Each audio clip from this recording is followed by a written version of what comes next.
Nossa convidada desta etapa do programa Clube da Cidade é a doutora Maria Cecília Nigro Batistella, que é médica ebiatra, ou seja, médica de adolescentes. Doutora, com os nossos agradecimentos pela sua presença em nosso programa aqui no Clube da Cidade, eu queria saber exatamente isso. A criação de uma especialidade exclusiva para cuidar dos adolescentes indica que essa é uma fase da vida que atravessa grandes peculiaridades, não é isso? Obrigado. Isso mesmo. Obrigado pelo convite, é um prazer estar aqui.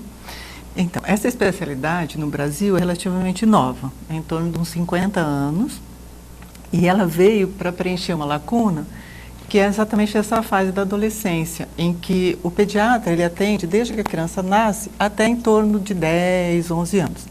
A partir dessa fase, há mudanças na criança que vão desde mudanças físicas, né, mudanças emocionais e comportamentais, que é uma fase assim, muito específica, que é a fase da adolescência. Então, há uma necessidade de um especialista que saiba lidar com essas transformações e que vão ajudar o adolescente a passar por essa fase de uma maneira mais tranquila e mais saudável. Eu não imaginava, doutora, lendo agora que a gente se informa que realmente já tem 50 anos a especialidade no Brasil, imaginava até que fosse menos, né? Quer dizer que os primeiros adolescentes tratados pelos ebiatras já estão na terceira idade, né? Praticamente. Quais são os principais cuidados que meninos e meninas devem receber durante essa fase da adolescência? Então, os cuidados são praticamente os mesmos cuidados que a gente deve ter com a criança em termos de saúde física, né? Apesar do adolescente ele não ficar muito doente em termos de doença, mas existem toda a transformação biológica da adolescência, né? Que é a puberdade, e em que há uma transformação física que capacita o adolescente a se tornar reprodutivo, né? Então, as transformações sexuais levam o adolescente a exercer sua sexualidade. Então, esse é um fato muito importante na adolescência e que o ebiatra trabalha bastante através da educação sexual. Junto com isso, o adolescente tem muitas transformações que levam ao emocional, à modificação emocional. E aí é função nossa também dar um suporte para isso. Nós não somos terapeutas em termos psicológicos, mas você dá todo um aparato de explicação e de suporte para essas transformações que o adolescente apresenta. E, ao mesmo tempo, com a transformação física e emocional, há uma modificação do comportamento. E essa função, eu acho que muito importante do ebiatra é exatamente preparar esse adolescente para a inserção social. Junto com isso, a família, né? Porque a família ela se sente um pouco assim perdida e não sabendo como lidar com esse adolescente. Então, além dessa preocupação com essas 3 áreas na adolescência, o ebiatra também faz o suporte familiar, em orientação, tirar dúvidas e tirar essa angústia que a família tem, assim, tem uma pressão social de como deve ser lidado e tem a questão familiar, moral da própria família, como lidar com esse adolescente. Então, a gente faz esse contraponto.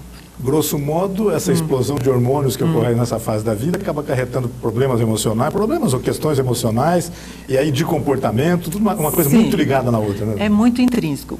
Na verdade, sim. Quando o adolescente começa a ter as transformações físicas, que chama puberdade, ele se sente um pouco impotente, porque são transformações que acontecem no corpo sem ele conseguir dominar. A revelia da vontade dele. Sim, então eles nunca estão satisfeitos, apesar de serem bonitos, tudo, eles nunca estão satisfeitos com o próprio corpo. E isso leva a uma baixa estima, a autoconfiança fica prejudicada e eles se sentem muito inseguros em relação a isso. E sempre ficam questionando, principalmente o problema de espinha, de peso, os meninos querem ter massa muscular, que não é na idade de ter ainda. As meninas ficam preocupadas com a menstruação. Enfim, são questões físicas. E ao mesmo tempo, o adolescente, para ele se tornar adulto, ele tem essa passagem, que é a adolescência, ele tem que se desgrudar dos pais, sabe? Fazer um afastamento dos pais. E esse afastamento gera também uma angústia, porque se ele não se afastar, ele não vai se inserir na sociedade, ele não cresce, ele fica sempre dependente, né? Então, esse luto da perda da infância, né, da identidade infantil, também gera angústia, tristeza, ansiedade, e é uma coisa que é necessária. Então, essas modificações emocionais, e ao mesmo tempo ele tem que se inserir na sociedade, que é muito difícil, né, porque até então eles estavam com a proteção da família. A hora que ele vai se inserir, ele tem que se sentir aceito. E nem sempre a sociedade é boazinha, né? E aceita o adolescente como ele é. Então, ele tem que começar a ter essa luta interior. E por mais que aceite, sempre ele acha que não aceita. Né? E está procurando a identidade dele, né? Saber quem realmente ele é, o que ele quer da vida, o que ele vai ser. São muitas escolhas, né? Então, o adolescente, ele fica nesse turbilhão de coisas e isso leva a uma ansiedade, mas ao mesmo tempo eles são extremamente criativos, né? É uma fase muito gostosa, muito boa. Doutora, a senhora mencionou a importância do envolvimento familiar nesse processo todo, né? Aí também há um outro aspecto que talvez seja até motivo para um terapeuta, para um psicólogo, mas, por exemplo, as gerações dos pais, dos avós e dos pais sofreram uma grande transformação. Dos pais para eles, maior ainda, né? Então, tudo isso é muito novo também para os pais. Muito novo para os pais. Por isso que, hoje em dia, a educação está muito liberal. Então, o que acontece? Essa geração teve uma educação mais autoritária, né? E o contexto social mudou. Então, há uma pressão social para que a educação seja liberal e mais permissiva, e os pais ficam nesse contraponto do que eles aprenderam e como a sociedade pede. E aí, essa é a grande dúvida, se libera, se não libera. Então, muitos pais vêm conversar com a gente assim, as baladas, as festas, aí o adolescente quer voltar tarde, 5, 6 horas da manhã, aí os pais não deixam, aí a fala deles é sempre a mesma. Mas a mãe de fulano de tal deixa, porque a senhora não deixa. Sabe? Então, assim, você vai dando um suporte para a família, para que ela, assim, na adolescência, a primeira coisa que você tem que fazer com o adolescente é diálogo. Não adianta você impor ordem, colocar uma regra rígida e não conversar e explicar por quê. Não adianta. Até negociar alguns pontos. Negociar, né? Sempre negociar. Sempre ter aquela, assim, eu falo que pais de adolescente tem que ser elástico. Tem que não esticar muito, mas também tem que esticar um pouco, porque senão você não consegue lidar com o adolescente. Então, eles têm muitas dúvidas e isso a gente dá esse suporte também. Doutora Maria Cecília, é voz corrente entre a população, aí, é voz comum, que as meninas amadurecem mais depressa e os meninos, diferentemente, ficam mais tempo como crianças. Isso é verdade? E, tecnicamente, qual é o período que limita o início e o fim da adolescência? O fim de adolescência é complicado, quer dizer, a gente tem adultos que estão na adolescência ainda. É assim, realmente, as meninas, na grande maioria das vezes, elas entram na puberdade, que é a alteração física, antes que os meninos, em torno de uns 2 anos, mais ou menos. E então, assim, as meninas, elas começam a entrar na adolescência a partir dos 8 anos até os 13, essa é a faixa limite. E os meninos entre 9 e 14 anos. Então, quando as meninas entram na adolescência, o que acontece primeiramente? Um estirão do crescimento, elas crescem. Então, você pega uma menina de 11 anos, que já deu estirão, com um menino de 11, a menina vai estar mais alta, o menino mais baixo, né? E aí é um conflito. Depois que as meninas terminam o estirão, elas menstruam.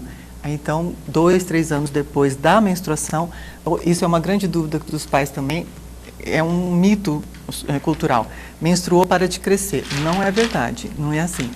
Depois que a menina menstrua, depois de uns 2, 3 anos, ela continua crescendo, só que num ritmo mais desacelerado. Depois disso, ela realmente para o crescimento. E aí é a fase que o menino vai começar a crescer. Então, a menina já estacionou, o menino começa a crescer e aí, geralmente, ele ultrapassa a menina. Então, é real mesmo, a menina inicia a puberdade um pouco mais cedo que os meninos. E eles vão se igualar, quer dizer, vão lá para frente. É uma época que iguala, e depois os meninos geralmente ultrapassam, né? Perfeito. Os meninos. Doutor, então é nesse momento da vida que eles começam a achar que ir ao pediatra é coisa de criança. E que ainda não se libertaram totalmente de timidez, de outros motivos, para tratar de determinados assuntos com o urologista ou com o ginecologista, por exemplo. O pediatra, então, existe para nos livrar, nós pais, desse grande transtorno. Isso não... É assim, quando eles entram na adolescência, eles não querem parecer criança mais. Então, assim, não querem pediatra. A sala de espera tem que ser diferenciada, não pode ser junto com as crianças, e nem junto com os adultos, né, com bichinho, balinha, nem pensar. E com os adultos, porque eles também não são adultos, né? Então, assim, é uma fase diferenciada mesmo. Então, eles querem ser tratados diferentes, porque eles estão num momento diferente da vida, né? E o ebiatra, ele tem que ter um perfil para trabalhar com o adolescente, ele tem que se capacitar para isso, porque são muitas questões que envolvem muito diferente da criança. Então, assim, é uma... A senhora disse agora há pouco, não é um trabalho de psicólogo, ele é longe disso, etc., mas tem uma interface também de todo esse... Com certeza, você tem que se capacitar nessa área. Com os pais também. Também com os pais, e às vezes você tem que orientar mais os pais do que o próprio filho, né?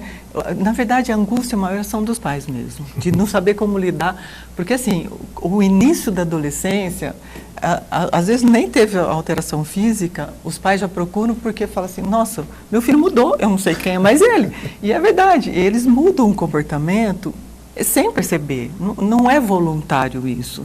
Isso é por causa da transformação do sistema nervoso central.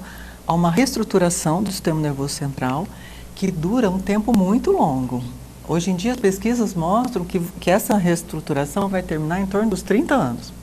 Puxa. Por isso que a adolescência está se estendendo um pouquinho mais.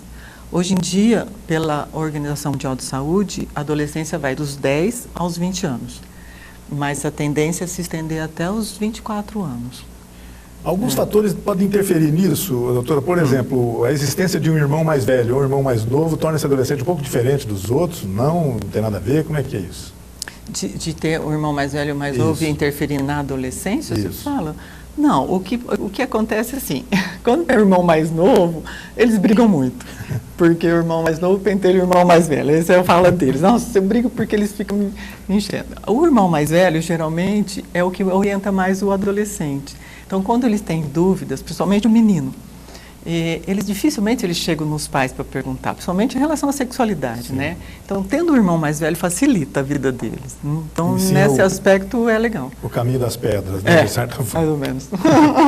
Doutor, de um modo geral, quais são as principais preocupações de meninos e meninas quando eles se veem, de repente, diante daquele ser que é o ebiatra? Eles preocupam-se, por exemplo, com altura, com o temor da calvície no futuro, se vê que o pai é calvo, por exemplo, com o desenvolvimento dos órgãos sexuais, no caso das meninas com as mamas. Como é que é isso? Quais são as principais preocupações deles nessa fase? Em relação ao corpo, as meninas, elas se preocupam com a atratividade física, né? E de não engordar, do tamanho do seio. Isso é tudo imposição cultural, né? Então, o que a sociedade impõe como modelo de beleza é o que eles querem seguir. Então, o que é um modelo de beleza hoje para as mulheres? Magra, com um seio grande, né? Então, é o que elas procuram. Mas nessa fase não tem como. O corpo está mudando lentamente. Não tem. Mas a busca é essa. Então, a preocupação maior das meninas é realmente com a beleza física. Dos meninos, além do desempenho sexual, que é uma questão muito importante para eles, então o foco é genital mesmo no menino, né? Principalmente tamanho de pênis. Tamanho de pênis é fatal. Também com o físico em relação à musculatura, ao fisiculturismo. Isso também é uma coisa que eles procuram. Entrou na adolescência, eles querem fazer academia. Não tem, também uma coisa presente. E aí você tem todo um trabalho, porque eles não entendem que não podem ainda, tem que ter um amadurecimento físico para poder começar a fazer musculação. E aí é uma luta, você tem que convencer que não pode fazer.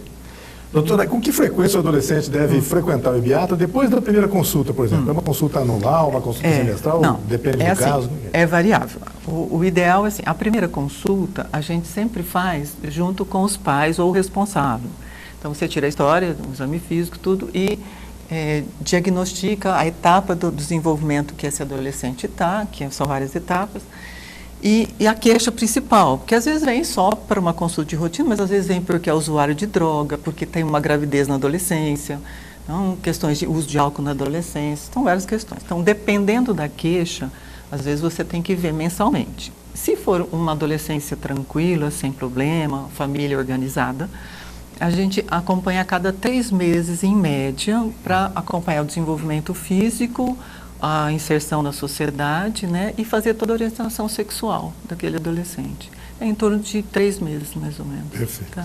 Doutora, parece ser, só citou agora a questão das drogas, né? Parece ser na adolescência que meninos e meninas se aproximam das drogas, seja o tabaco, o álcool e as drogas ilícitas, que infelizmente estão cada vez mais presentes, né? Isso é verdade, é na adolescência mesmo que isso acontece. E como é que pais e mães devem se prevenir contra esse mal? Infelizmente, hoje em dia está ficando mais precoce do que a adolescência, né? Existe uma estatística recente do Ministério da Saúde em que o início do uso de drogas ilícitas e do álcool, principalmente, está em torno dos 9 anos e até os 19 anos, a média.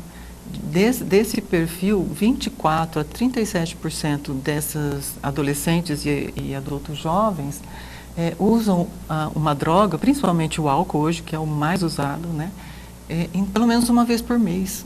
E isso é um índice muito alto, né? Sendo que até 18 anos isso é proibido, pelo menos o álcool. Então, assim, nessa fase é a fase que mais há o uso e o abuso. Pela curiosidade que o adolescente tem, é próprio da adolescência a curiosidade, pelo incentivo social, né, propagandas de bebida principalmente, em que está sempre relacionado bebida com prazer, com mulher bonita, né? E às vezes o modelo dos pais que bebem perto dos filhos e deixa dar uma bicadinha, experimentar, a pressão do grupo que ele está. Então são vários fatores que podem levar, mas é nessa faixa etária, cada vez mais precoce, às vezes começando na infância, já o uso de uma droga, especial álcool. Para os pais se vacinar, digamos, contra isso, é conversar, então, né? É diálogo, né? É fazer orientação, conversar, mostrar os riscos, pegar sempre um gancho que está assim, uma propaganda ou numa conversa, tá? Dar um modelo positivo para os filhos e diálogo, não tem como, não tem outro esquema. E também, né, a sociedade como um todo tem que fazer também esse fator protetor. A área da saúde, a gente como profissional da saúde fazer essa orientação e a sociedade fazer a parcela delas, né? Por exemplo, a bebida alcoólica não é proibida abaixo de 18 anos. Então, e por que vende bebida alcoólica, né? Tem outras... fazer uma vigilância um pouco maior. Agora, muito que pouco. Tem uma estatística também, agora, há pouco tempo, saiu até na Veja, não sei se você teve a oportunidade de ler, que 90% a 95% das pesquisas que fizeram em grandes centros, Curitiba, São Paulo, Rio, Belo Horizonte, 90% a 95% dos lugares que vendem bebida alcoólica vendiam para adolescentes, sem pedir documento, sem nada. Então, assim, é responsabilidade também da sociedade proteger o jovem, né? Então, e sempre houve uma tolerância muito grande em relação a isso, né? Não há dúvida que sim, né? Doutora, existe mesmo um processo de amadurecimento sexual precoce? Isso ocorre tanto no caso de meninos e das meninas, e qual é a causa disso? Quer dizer, cada vez mais cedo meninos e meninas estão se iniciando na vida sexual. Tá, é assim, a iniciação sexual, hoje em dia, na estatística também, está em torno de, nas meninas, em torno de 15, 16 anos, e nos meninos em torno de 14 anos, né, a média. Existe essa iniciação sexual por vários fatores também. Além da adolescência estar começando mais cedo, né? Antigamente as meninas menstruaram em torno de quê? 14, 13, 14 anos. Hoje em dia, 10, 11 anos, as meninas estão menstruando. Então, por quê? Porque já houve um estímulo hormonal, esse estímulo hormonal capacitou o corpo para ser sexualmente ativo, então esse próprio estímulo hormonal já é um fator. E o estímulo social, né? Então, porque hoje em dia, sexo para tudo quanto é lado, a gente estava né? brincando uma conversa agora há pouco, mas os estímulos estão aí nas novelas de televisão. Novela, internet, filme, revista, tudo que você vê, o estímulo é um apelo à sexualidade. Então, isso, o adolescente que já está com os hormônios à flor da pele, com curiosidade e vontade de exercer sexualidade, é um prato cheio, né? Doutor, então não há dúvida que o amadurecimento sexual precoce é um dos fatores que, sem controle, podem resultar em maternidade ou paternidade precoce. Com né? certeza. Meninos e meninas, então, também estão se tornando pais mais cedo. Pais e mães mais cedo. Com certeza. Depois que começou, a gravidez na adolescência teve um pico no Brasil. Depois que começou na Secretaria de Saúde de São Paulo, a doutora Albertina, essa orientação com adolescentes, através de grupos, né, de orientação de educação sexual, com pediatras especializados, né, com o ebiatra, houve uma queda do índice de gravidez na adolescência. Então, assim, com isso a gente observa o quê? Apesar de ter muita informação, né? Porque você pode pegar a informação em qualquer lugar hoje, principalmente a internet, que eles mexem melhor que a gente. Mas não é a informação que modifica o comportamento, é a reflexão sobre a informação. Então, isso vem através do diálogo. Então, o que é importante é você capacitar o adolescente de pensar nos atos que ele vai ter, nas consequências dos atos que ele vai ter. A informação tem que ser processada por ele. Exatamente, Que bacana. E, de certa forma, esses apelos, por exemplo, contra as doenças sexualmente transmissíveis, a AIDS, principalmente entre elas, que alterou o comportamento das pessoas, né? De certa forma, isso também está sendo refletido por eles, imagino que sim, né, doutora? Assim, em termos, porque nessa fase, eles não estão muito preocupados com isso, eles estão preocupados com exercer a sexualidade, é porque é tudo muito novo, né? Então eles querem experimentar. Então, às vezes, as coisas vão rolar, eu sempre pergunto, você teve relação sexual sem camisinha por quê? Porque estava sem camisinha na hora. Estava tudo bem, mas aí você pode esperar um pouquinho, ir para o... Então, sabe, mas não, eles querem tudo imediato, né? E às vezes eles pensam com sentimento de onipotência, comigo não vai acontecer, é só com o colega, mas com ele não. Então, é um risco, eles têm uma vulnerabilidade, né? Um comportamento de risco, pela própria imaturidade. Os atos não são refletidos, né? Eles não pensam na consequência. Por isso que a gente tem que estar sempre assim, né? Amparando, mas não tolhendo o desenvolvimento. Doutora, essa coisa, voltando um pouquinho, essa questão da maternidade, da paternidade precoce, tem alguma relação com faixa social ou não? Assim, tem relação com faixa social e com escolaridade. Tem estatísticas mostrando que nível socioeconômico e cultural mais baixo e escolaridade das meninas mais baixo, o risco de gravidez na adolescência é maior. Isso é real. Mas acontece em qualquer faixa. Todos os níveis sociais. Sim. Tá certo. Doutor, outro assunto. Um dos fantasmas que mais assombram as autoridades médicas em todo o mundo é a questão da obesidade entre os jovens. Sim. Esse problema tem levado o maior número de adolescentes aos consultórios dos ebiatras. Em geral, é possível corrigir essa, digamos, disfunção? O ideal seria não deixar que ocorresse, né, na infância. Então, já é função dos pais e do pediatra. Porque vem realmente da infância. Vem da infância. Vem da infância. Então, já fazer essa prevenção. Se isso não ocorre, há a possibilidade de você reverter o quadro. Hoje em dia, muitos pais procuram o ebiatra, principalmente por causa das meninas que estão com sobrepeso ou obesidade, né? Os meninos é mais difícil, a população maior é feminina. Mas há a possibilidade, através de uma reeducação alimentar, o estímulo à atividade física, principalmente esporte. Agora, essa semana, eu fiz um congresso em São Paulo, muito interessante sobre atividade física e esportiva na infância e na adolescência. Então, está sendo um estímulo hoje, né, que eles estão fazendo um apelo para a escola, porque a escola, se você observar, o que eles dão menos importância é a atividade física hoje. Isso. Aula de educação física... Para cumprir tabela, né? E quando tem, né? Aí o que eles fazem? Eles não põem mais na grade, eles põem à tarde. Aí o adolescente ou a criança vai na escola de manhã, tem que voltar à tarde para fazer... Não volta, né? Não volta. Então, assim, há uma campanha agora, pelo índice, de 40% a 50% dos adolescentes são obesos hoje em dia, né? Então, é uma campanha hoje para prevenir essa obesidade infantil e da adolescência. Mesmo, né? No Brasil, que é um país tropical, que favorece a atividade física, etc., ainda precisamos chegar lá, né? Muito. Doutor, e a ansiedade do adolescente? Agora, o senhor já mencionou essa questão. Como conter isso numa fase da vida em que eles são extremamente competitivos, né? Competem na escola, competem preparando para o vestibular, competem na disputa pela namorada ou pelo namorado. Dá para conter isso, doutor? Não, conter não. A ansiedade, até certo ponto, se não for em excesso, tem um seu lado positivo. Tem um lado positivo, né? Mas eles têm muita ansiedade em relação a tudo isso que você falou, né? Ao próprio corpo, ao desempenho sexual principalmente, à inserção social, né?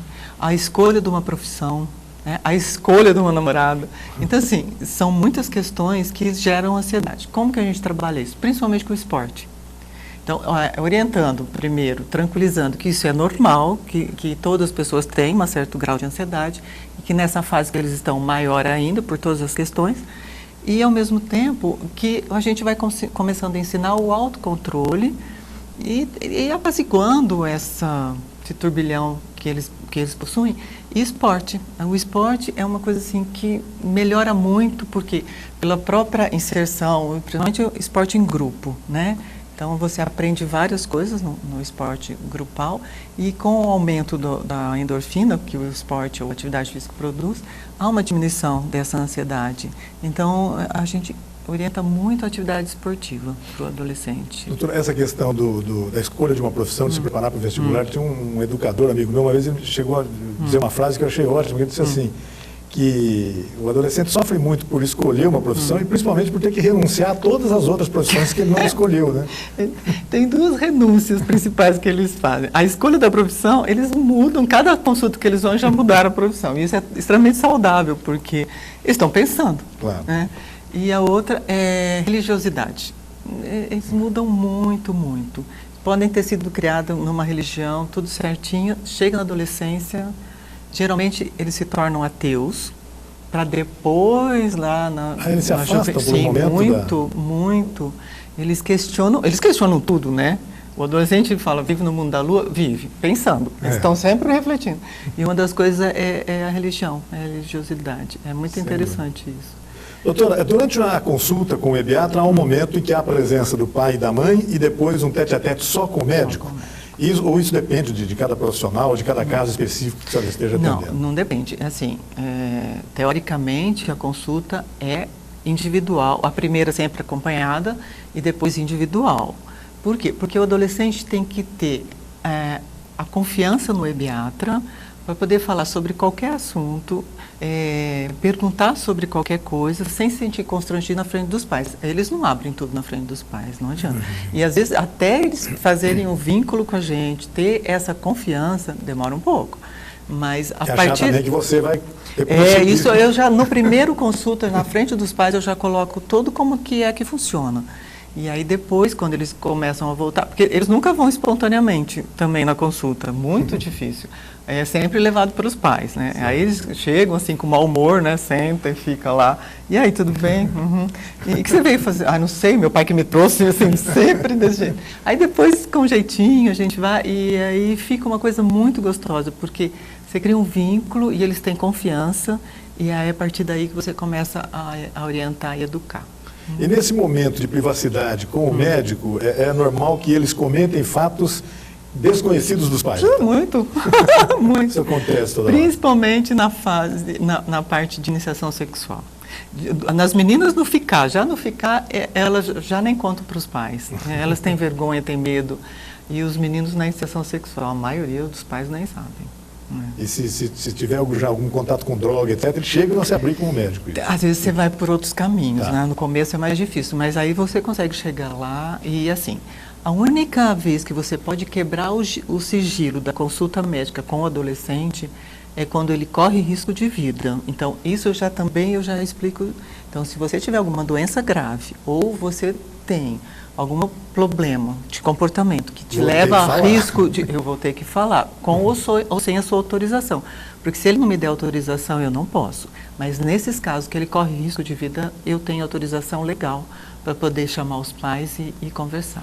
Seria até uma negligência não fazer isso, né, doutora? É complicado. Com certeza. Né? Então, a consulta, então, pode chegar a identificar questões de problemas de relacionamento com pai, mãe, com irmãos, isso toda hora, né? Toda hora. É uma questão presente em todas as consultas. Por quê? Porque os pais não entendem essa fase. Eu acho tão importante, eu sempre atendo os pais separados depois para dar uma geral o que é a adolescência, o que o adolescente passa, por que eles sofrem, por que é uma fase legal. O que está acontecendo? Para os pais com entenderem. Ele, né? Mas a gente esquece, entendeu? Então, assim, por que é importante eles estarem perto dos filhos e aproveitar essa fase tão legal? Porque a gente rejuvenesce perto dos adolescentes. Eles são muito criativos. Existem pais e mães descolados que acabam ajudando nesse processo ou acabam complicando mais? Há uma diferença grande entre pais e mães? Existem pais jovens, né, de adolescentes, mas descolados não, porque quando você se torna pai, você se torna, entre aspas, meio careta. Porque você fica com medo. Se você ama, você quer proteger, não é? Então, às vezes, até acaba super protegendo e, às vezes, atrapalha o desenvolvimento. Então, você tem que estar sempre pontuando isso para eles. Não tenho pego pais descolados, assim, não. Ainda doutora. bem. Muito bacana. Doutora, muito obrigado à doutora Maria Cecília Nigro Batistella, médica ebiatra, né, especialidade médica que trata do adolescente, uma fase muito complicada da vida das pessoas, a adolescência. Doutora, mais uma vez, muito obrigado pela sua presença. Eu que agradeço. Quando quiser, volte, porque eu vi que esse assunto é absolutamente inesgotável. É inesgotável e encantador. Sem dúvida. Obrigada. Muito obrigado. Nós vamos a um rápido intervalo e voltamos daqui a pouco com o Clube da Cidade.